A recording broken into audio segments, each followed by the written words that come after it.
Entonces, cuando nosotros tengamos un traumatismo encefalocraniano, cuando tengamos un TEC, nuestra principal preocupación no solamente va a ser las lesiones que que puedan ocurrir en el parénquima cerebral, es decir, en el mismo cerebro, sino que también aquellas lesiones que puedan ocurrir a nivel de esas estructuras nerviosas, estas estructuras vasculares, que pasan por estos agujeros de la bóveda, que se encuentran en el piso de la bóveda del cráneo.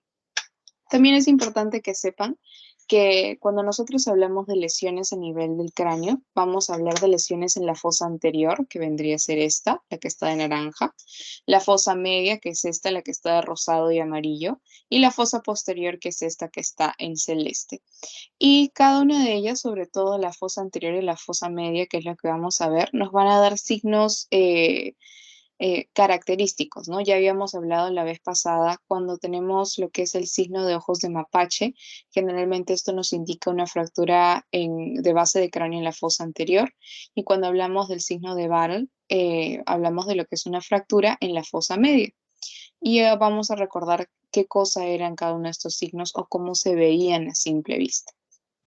Otra cosa importante que quiero que fijen es que las lesiones o los TEC van a ser lesiones que van a sangrar mucho, porque esta es una imagen bastante simple, pero que grafica muy bien qué tan vascularizada se encuentra esta zona.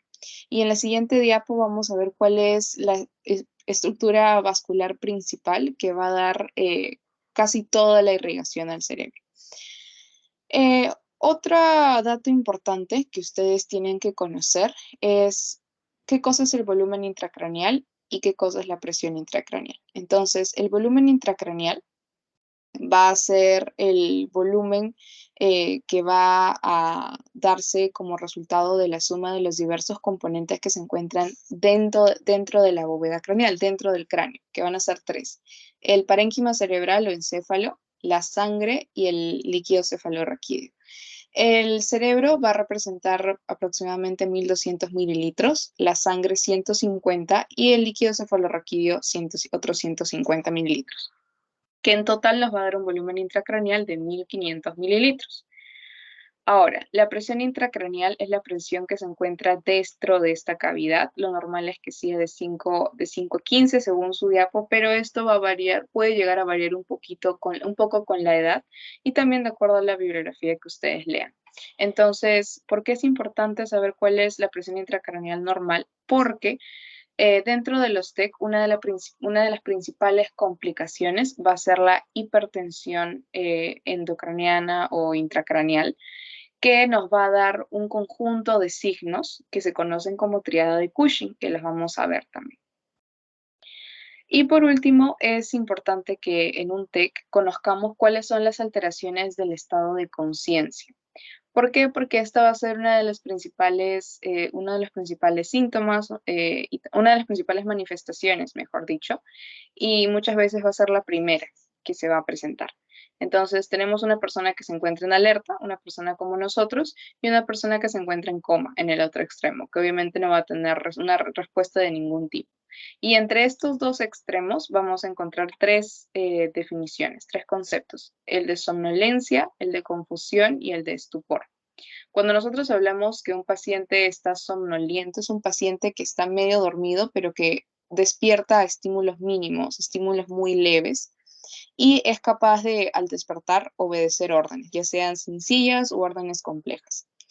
Cuando hablamos que un paciente está confuso, estamos refiriéndonos a que el paciente igual está dormido, pero se despierta con estímulos un poquito más fuertes, y solamente puede responder u obedecer a órdenes verbales simples. Y es un paciente que se va a encontrar desorientado en tiempo, desorientado en espacio, desorientado en persona.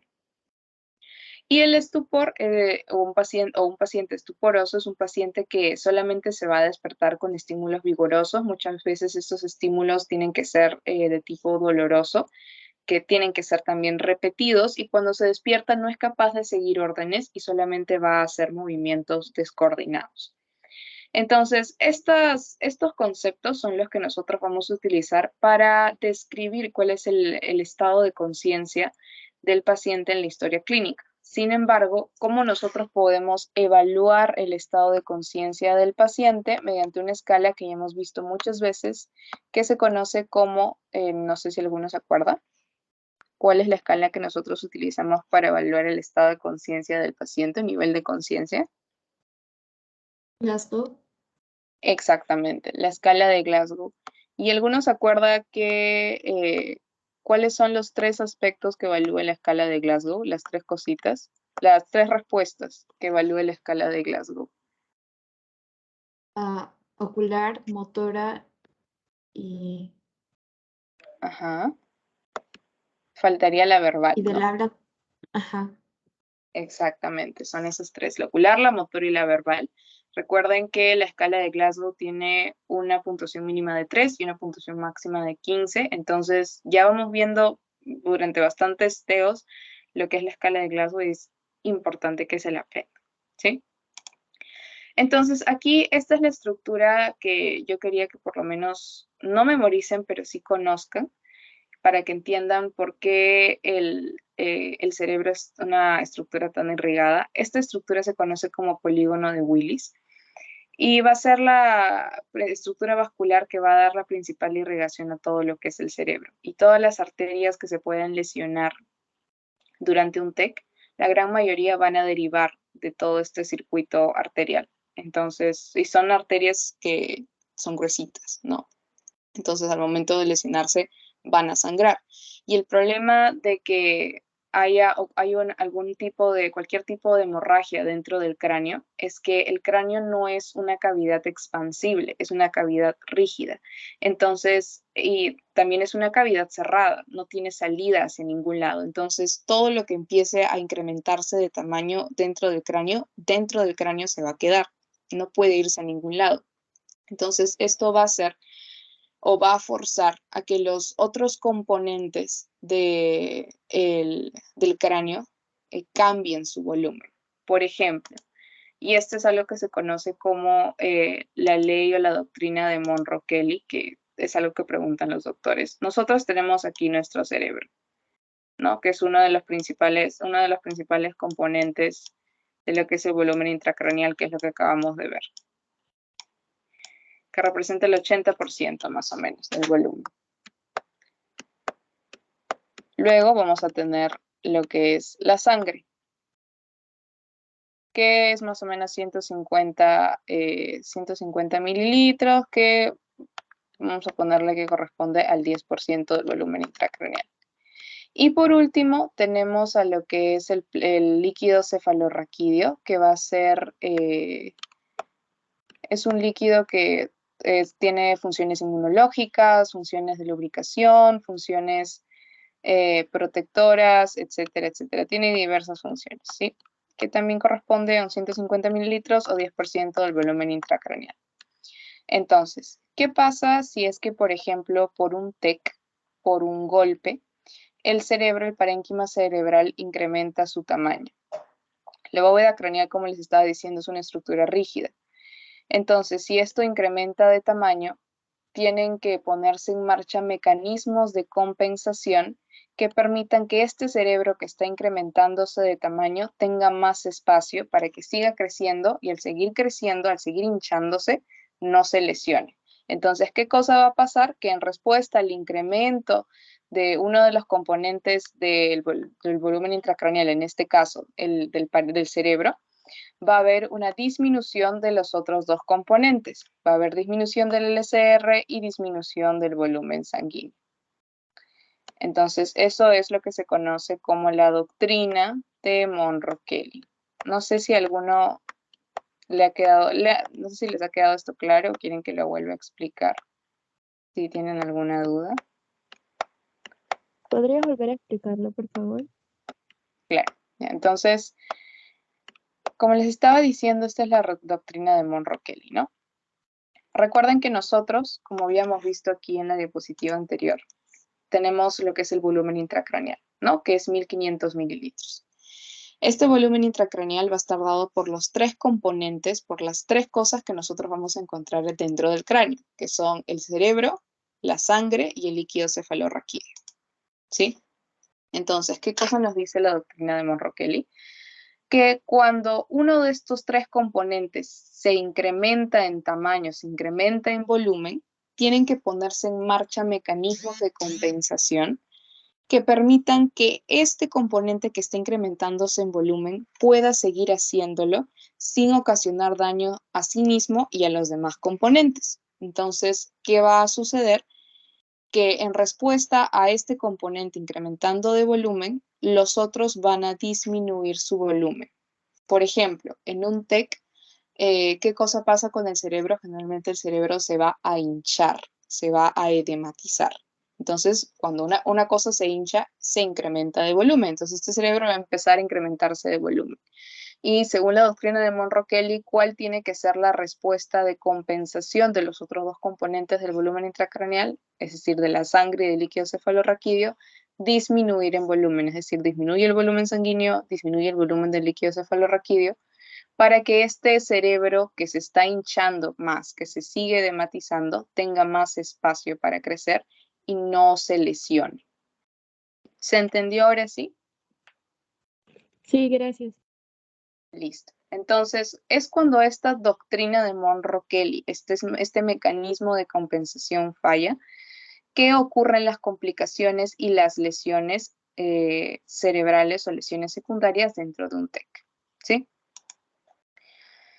Entonces, cuál es la clasificación y la causa? La principal causa de traumatismos encefalocranianos, y esto sí es importante que se lo graben, van a ser los accidentes en vehículos motorizados. Sí, eso es importante. Luego, sí, en las caídas, violencia, deportes, etcétera. Pero la causa número 1 de TEC va a ser accidentes en vehículos motorizados. La clasificación se va a dar de acuerdo a la severidad y el tipo de lesión, ¿no? Según mecanismo de lesión, tenemos trauma cerrado y trauma penetrante. Tenemos, según la fuerza lesiva, tenemos si es que esta ha sido estática o si ha sido dinámica, es decir, en movimiento, según la fuerza, y también otro según la edad del paciente o también según las lesiones que se han dado en la bóveda craneana. Pero acá de todo esto lo importante es que se graben cuál es la principal causa de TEC y son accidentes con vehículos motorizados. Esta es la escala de Glasgow que estábamos hablando hace un momento, que nos sirve para poder evaluar el nivel de conciencia del paciente. Como ya bien lo ha dicho su compañera, va a evaluar 3 componentes, que es la respuesta ocular, la respuesta verbal y la respuesta motora. Va a tener una puntuación mínima de 3 y una puntuación máxima de 15. ¿Para qué nos sirve el Glasgow en un TEC? Para determinar si estamos frente a un TEC leve, moderado o severo. Si es que tenemos una puntuación en la escala de Glasgow de 3 a 8, estamos frente a un TEC severo. Si tenemos una puntuación de Glasgow de 9 a 12, estamos frente a un TEC moderado. Y si la puntuación es de 13 a 15, estamos frente a un TEC leve.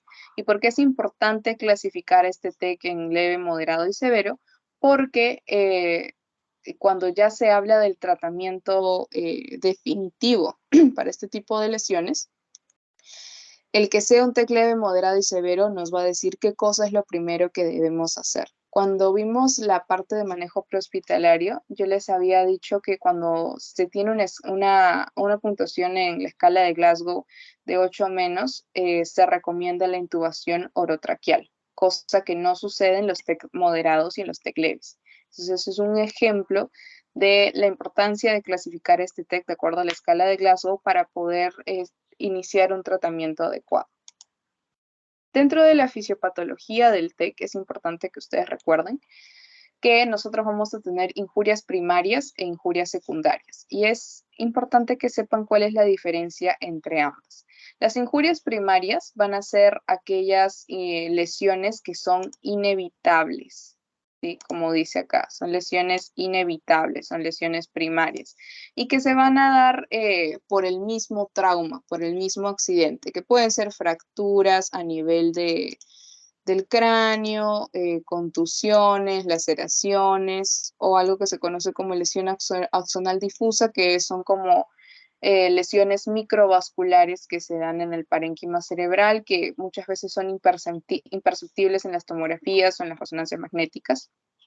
Y luego tenemos lo que son las lesiones o injurias secundarias, que son aquellas lesiones que son evitables. ¿Por qué? Porque van a ser producto de la hipoxia y la hipotensión provocada por un trauma que no ha sido atendido o no ha sido atendido lo suficientemente rápido o de manera efectiva, que son los hematomas, que van a ser consecuencia de un sangrado a nivel de la bóveda intracraneal, el edema cerebral, que ya les he dicho que es cuando el cerebro se hincha, la hipertensión intracraneal, que es producto de las dos anteriores, de la formación de hematomas y que estos no se drenen, y del edema cerebral que no cede al tratamiento médico.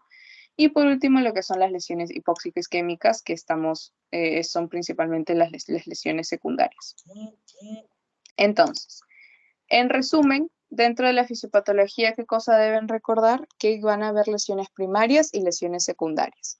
Las lesiones primarias van a ser inevitables porque son derivadas del mismo trauma, del mismo golpe, del mismo accidente, que pueden ser fracturas, contusiones, laceraciones.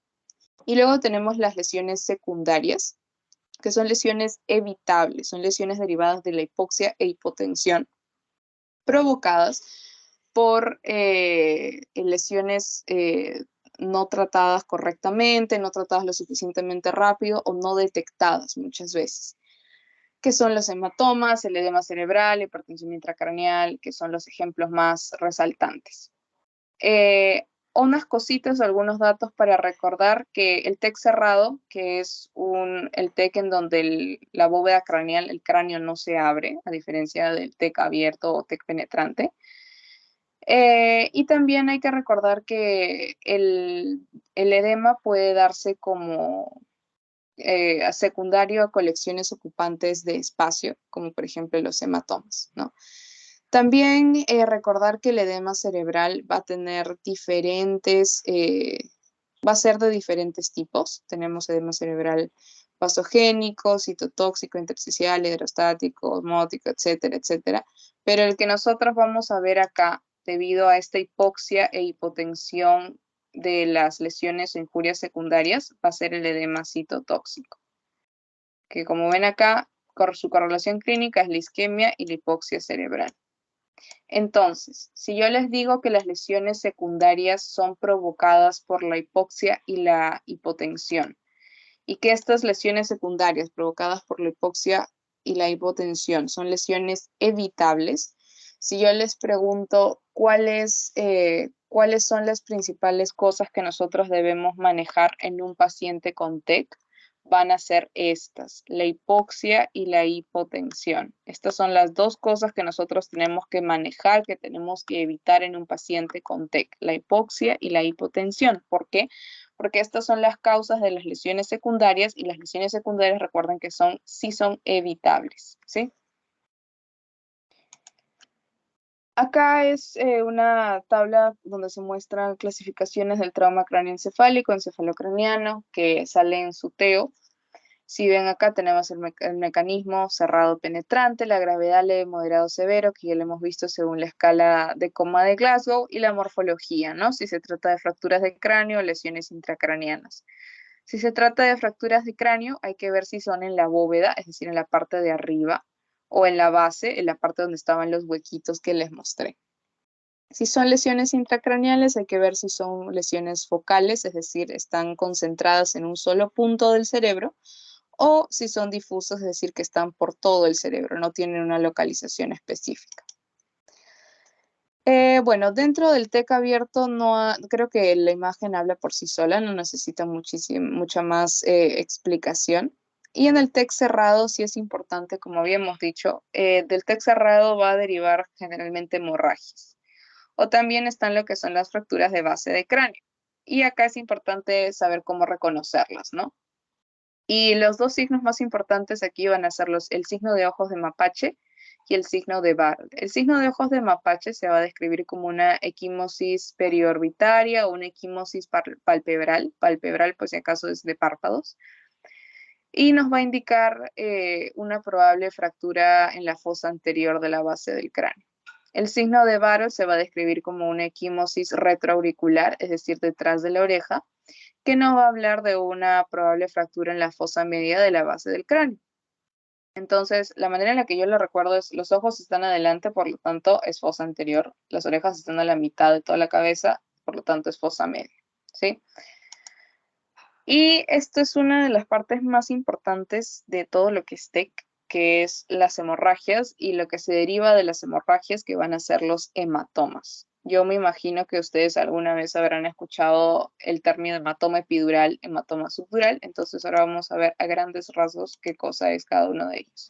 Pero primero, para poder entender este concepto, tenemos que saber cuáles son las capas que tiene el cráneo y hasta llegar al cerebro, ¿no? Entonces tenemos acá lo que es la piel, primero la aponeurosis, el hueso, y el hueso antes va a estar recubierto por algo que se conoce como periósteo. Y debajo del hueso del cráneo es que ya encontramos lo que se conocen como las meninges. Las meninges van a ser un conjunto de como capitas que van a recubrir al cerebro. Estas meninges van a ser 3. Primero tenemos que es la más pegada al hueso, la dura madre. Debajo de la dura madre vamos a tener el aracnoides, y debajo del aracnoides tenemos la pía madre, que es la capa que está pegadita al cerebro.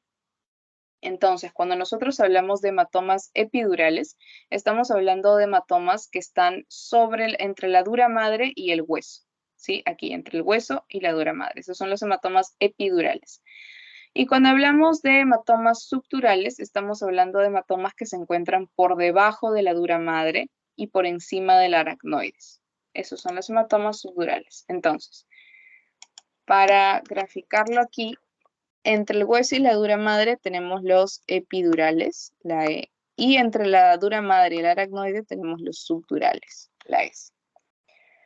¿Cuál es el origen de los hematomas epidurales? El origen de los hematomas epidurales generalmente va a ser arterial, por lesiones en vasos arteriales, en arterias, y la arteria que se va a ver principalmente afectada va a ser la arteria meningia media. ¿Sí? Eso es importante que lo recuerden porque también lo preguntan. Entonces, hematomas epidurales tienen origen arterial y principalmente la arteria afectada va a ser la meningia media. Y por lo tanto, como es de origen arterial, va a tener expansión rápida. Son de expansión rápida. Los hematomas subdurales van a tener origen venoso. Y como es origen venoso, van a tener una expansión más lenta. ¿Cómo nosotros estudiamos o diagnosticamos un hematoma epidural o subdural? Lo podemos hacer mediante estudios de imágenes, con tomografías, por ejemplo, como vemos en la imagen. Y cada una de ellas va a tener una forma característica. Generalmente en los exámenes se describen, ¿no? Paciente que en tomografía cerebral presenta una imagen en forma de media luna o en forma de plátano. Y cuando nos hablan de eso, forma de media luna o forma de plátano, generalmente van a estar describiendo un hematoma subdural. Cuando hablan, por ejemplo, de una imagen redondeada, muchas veces en algunos artículos mencionan imagen en forma de manzana o de naranja, nos están hablando de hematomas epidurales. Y entonces, si dicen media luna o plátano, subdural, como ven acá. Si dicen una imagen redondeada, epidural. Recuerden que el epidural va a tener origen arterial, generalmente la de la arteria meningia media tiene expansión rápida. Y los subdurales, que son media luna o en forma de plátano, van a tener expansión lenta y tienen origen venoso. ¿Qué pasa entonces cuando nosotros no detectamos un hematoma a tiempo y este se sigue expandiendo? Va a empezar a comprimir al cerebro. Antes de pasar a ese punto, este es el daño axonal difuso que les decía, que son lesiones microvasculares que casi ni se notan en las resonancias. Acá está la fractura de base de cráneo que está clarísima. Y acá más tipos de fractura, ¿no? Fracturas transversales, fracturas longitudinales que están aquí. Entonces, lo que les estaba mencionando es que cuando no se detecta un hematoma o este hematoma se sigue expandiendo, no se reabsorbe, lo que va a ocurrir es que va a empezar a aplastar al cerebro. El cerebro ya no va a tener dónde irse y va a ocurrir lo que es la hipertensión intracraneal, que es cuando la presión intracraneal, valga la redundancia, va a incrementarse por encima de sus valores normales, que como ya hemos visto al inicio, según su TEO es de 5 a 15. La presión intracraneal no es un valor, no es algo que nosotros podamos medir de manera simple, de manera fácil, rápida o no invasiva. En realidad, la medida de la presión intracraneal es un procedimiento invasivo y que no se realiza en todos los pacientes, solamente en algunos que tengan indicaciones específicas.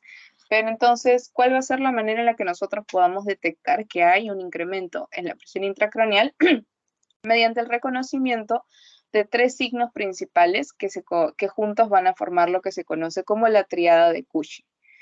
Entonces, la tríada de Cushing es la tríada de signos, el conjunto de signos que nos va a indicar que existe un incremento en la presión intracraneal, que también se conoce como PIC, que son la hipertensión, la bradicardia y la bradicnia. Estos 3 van a formar la tríada de Cushing, que como les digo, nos indica un incremento en la presión intracraneal.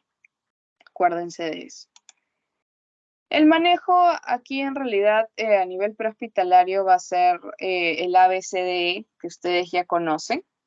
Y como les estaba diciendo, lo que principal tienen que manejar a nivel prehospitalario va a ser la hipoxia y la hipotensión, como habíamos visto acá, porque esos van a ser los responsables de las lesiones secundarias que son evitables. Entonces, ¿qué se maneja a nivel prehospitalario en un TEC?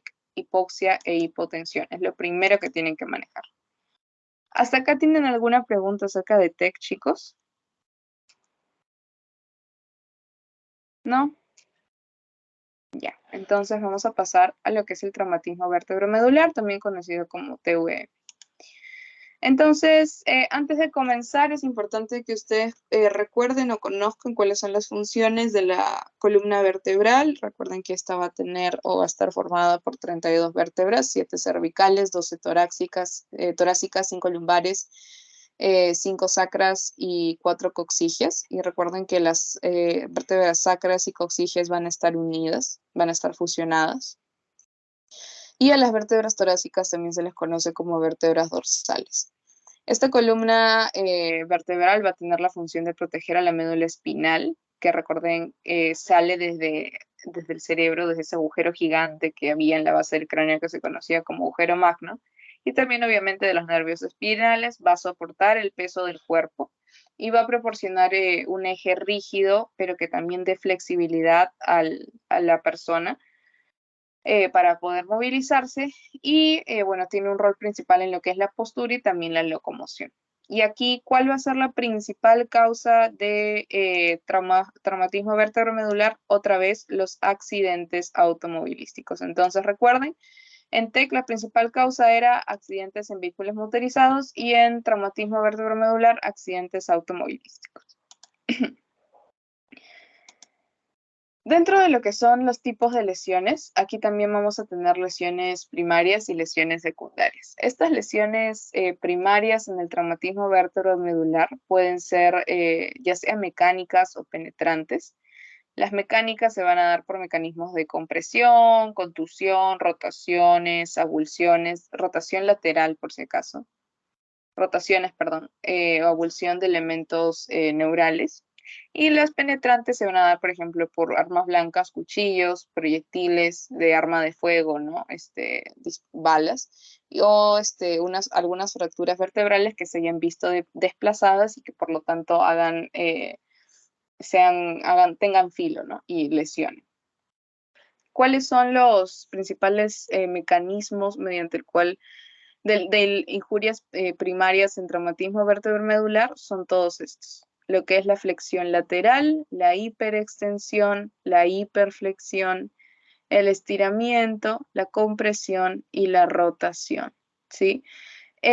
Uno de los más comunes es algo que se conoce, no sé si lo habrán escuchado o se los habrán mencionado, el latigazo, el famoso latigazo o whiplash, que se observa en pacientes que han estado en accidentes automovilísticos. Este fenómeno de latigazo o whiplash es bastante común y es un fenómeno que va a estar compuesto por mecanismos de hiperextensión e hiperflexión brusca, que va a traducirse en lesiones a nivel de la columna cervical. ese es el motivo por el cual cuando nosotros vimos la parte de atención al politraumatizado, se hace mucho hincapié en que al momento del transporte y la atención de este tipo de pacientes es crucial que nosotros coloquemos el collarín, porque hay probabilidades muy altas de que este mecanismo de latigazo o whiplash haya ocurrido y por lo tanto el paciente tenga una lesión cervical, a pesar de que no muestre o no nos hable de alguna molestia o no muestre algún síntoma de ello.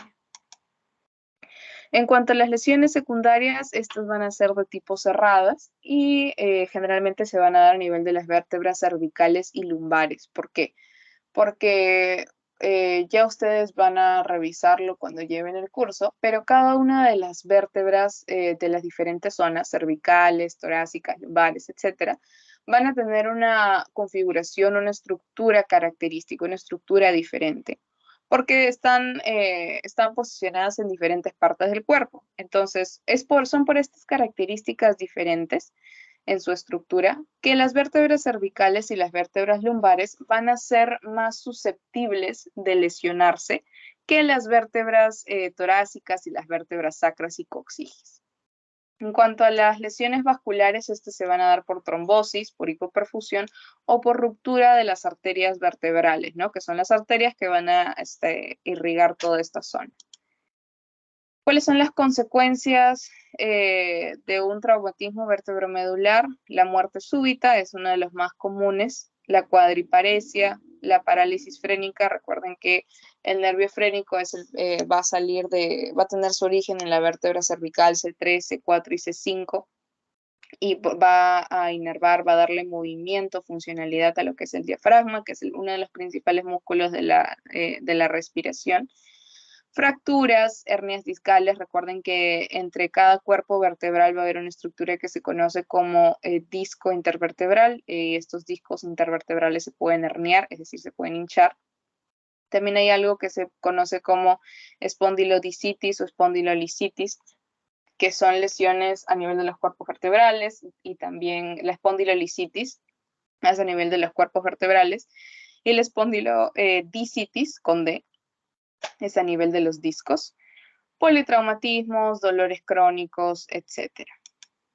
¿Cuáles son las principales complicaciones de un traumatismo vertebromedular? El que más nos va a preocupar es el shock neurogénico, que se va a caracterizar por hipotensión y bradicardia, que es una de las principales complicaciones y es algo que se presenta en aquellos pacientes que llegan a la emergencia con traumatismo vertebromedular.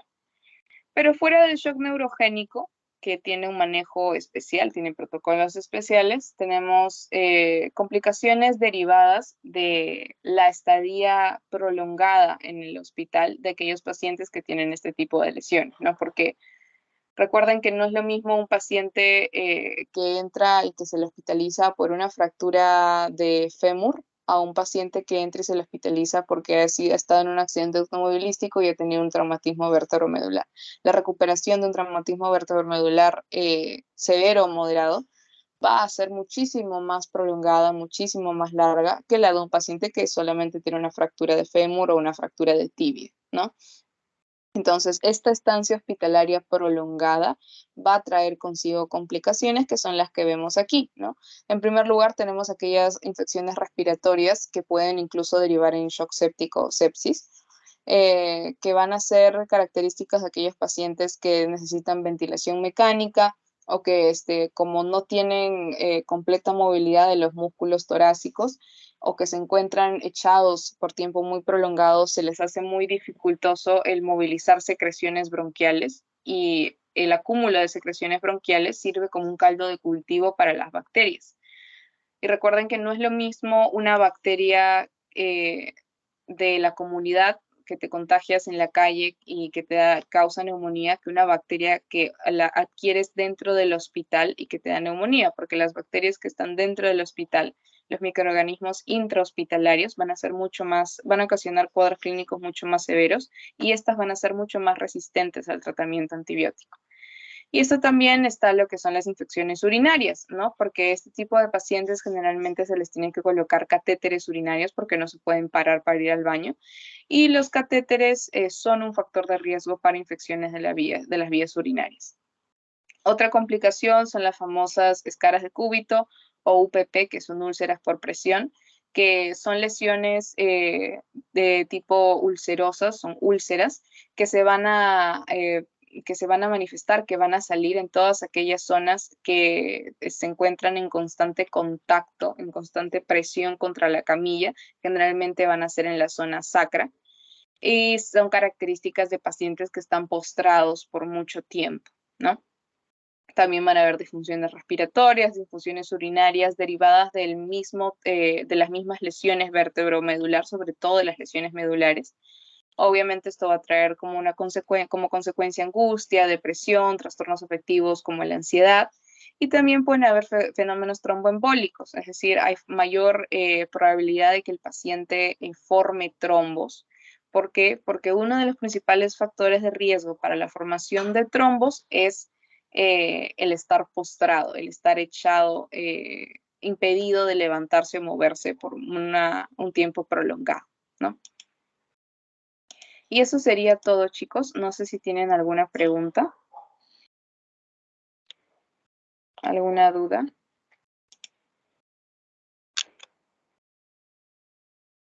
Chicos. No, todo bien. Listo. Entonces, ya nos estaríamos viendo la próxima semana.